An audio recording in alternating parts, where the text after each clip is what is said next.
Hello नमस्ते welcome to my another vlog है। आज चाहिँ हामी ताजे गाउँको लागि चाहिँ प्रस्थान गर्दैछौँ है। आज हामी चाहिँ ताजेको लागि चाहिँ प्रस्थान गर्दैछौँ। हामी लगभग आधा बाटो आइसकेको छौँ। अब अगाडि बाटो अब के अरे रुमबाट अलिकति तपाईँलाई चाहिँ भिडियो क्लिप गर्न पाएन मैले, त्यही भएर आज चाहिँ ताजे गाउँको लागि चाहिँ एकदम हिँड्दैछौँ। साथीहरू चाहिँ अगाडि अगाडि छ। अब बारीहरू सबै यताउता छ, सब बारीहरू। अब हामी लगभग बारीहरू चाहिँ एकदम धेरै छ। अब यहाँ चाहिँ हामी सर्लको मेरो साथी चाहिँ अगाडि छ, अगाडि छ है, अगाडि उहाँ पुगिसक्यो।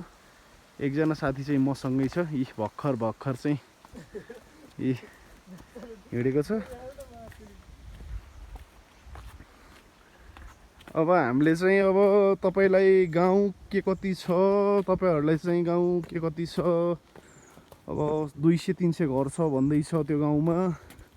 हामी चाहिँ आज टाइम निकालेर, आज होलिडे, आज शनिबारको दिन चाहिँ हामी गाउँतिर लाग्नेछौँ। यहाँ चाहिँ ताजे गाउँमा चाहिँ पहिला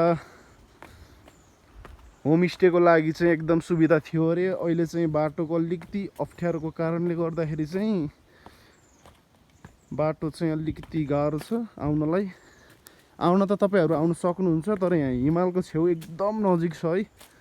तपाईँहरू चाहिँ ट्रेकिङ पनि आउन सक्नुहुन्छ। यहाँ चाहिँ एकदम गाउँ चाहिँ रमाइलो छ है, रमाइलो। यी सबै डाँडाकाँडा यताउता है। तपाईँलाई चाहिँ अब म गाउँ पुगिसकेपछि तपाईँहरूलाई चाहिँ बिस्तारै सानो अपडेट दिइरहेको छु। गाउँको भ्यू पनि तपाईँहरूलाई देखाइरहेको छु है।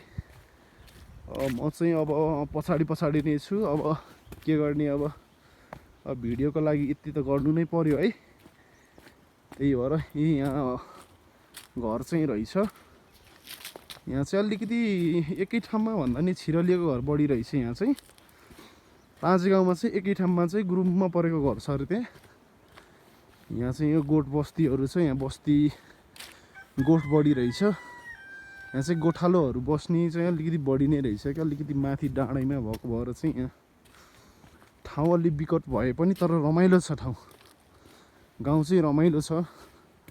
त्यही भएर तपाईँहरू इच्छुक हुनुहुन्छ भने आउन सक्नुहुन्छ। बेसी सरबाट अलिकति डुम्रे आइसकेपछि, पोखराबाट डुम्रे आइसकेपछि बेसी सर डुम्रेको चोकदेखि यता बेसी सर आउने बाटोबाट पोखरातिरबाट आउँदाखेरि चाहिँ दाहिने मोडिनु होला, दाहिने है।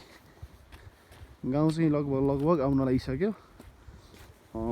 तपाईँहरूलाई चाहिँ म अपडेट दिइरहेको छु होइन।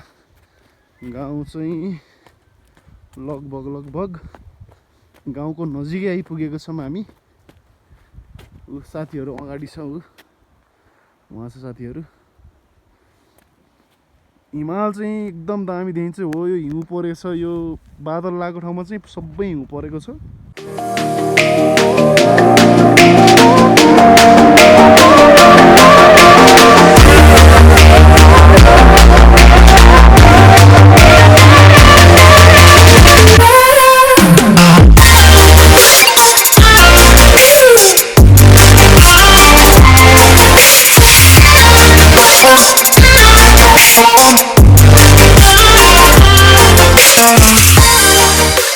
हेर्नुहोस्, ताजे गाउँ लगभग आइसक्यो। यहाँ नजिक छ ताजे गाउँ। हामी त्यहाँ पुग्ने, अब धेरै समय लाग्दैन। अब लगभग 5 मिनट 10 मिनटमा पुगिन्छ होला सायद। हामी त्यहाँ पुगिसकेपछि तपाईँलाई अपडेट दिइरहेको छु है त। लगभग हामी चाहिँ यो डाँडादेखि देख्नुभयो नि, ओ माथिबाट हामी चाहिँ त्यहाँबाट झरेको थियौँ है। लगभग यो ताजेको स्कुल रहेछ। यहाँ चाहिँ अब कति क्लाससम्म छ थाहा छैन, तर स्कुल रहेछ ताजे गाउँको स्कुल है।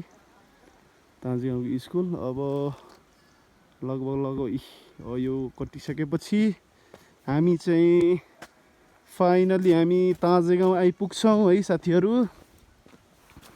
है। ताजे गाउँ आइपुग्छौँ।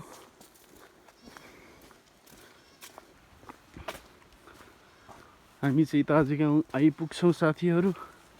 सबै गाउँमा पनि यस्तो मजाले ढलन गरेको रहेछ, ट्याक्क लाएर है। ताजे गाउँ हामी लगभग आइपुग्यौँ। तपाईहरु देख्न सक्नुहुन्छ ताजे गाउँ। यो चाहिँ ताजे गाउँ है। यो चाहिँ अलि भुजुङ टाइपको रहेछ अलि एकै ठाउँमा है। ताजे गाउँ भन्ने हो। यहाँ चाहिँ गुरुम्ब घर छ।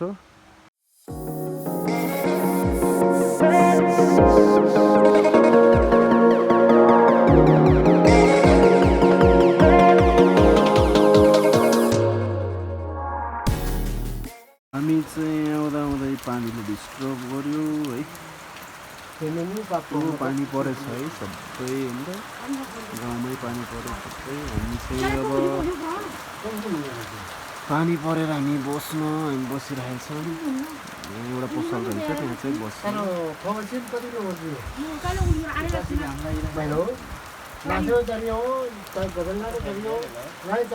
गाह्रो हामी चाहिँ अब फर्किने भन्ने क्रममा चाहिँ पानी पर्छ।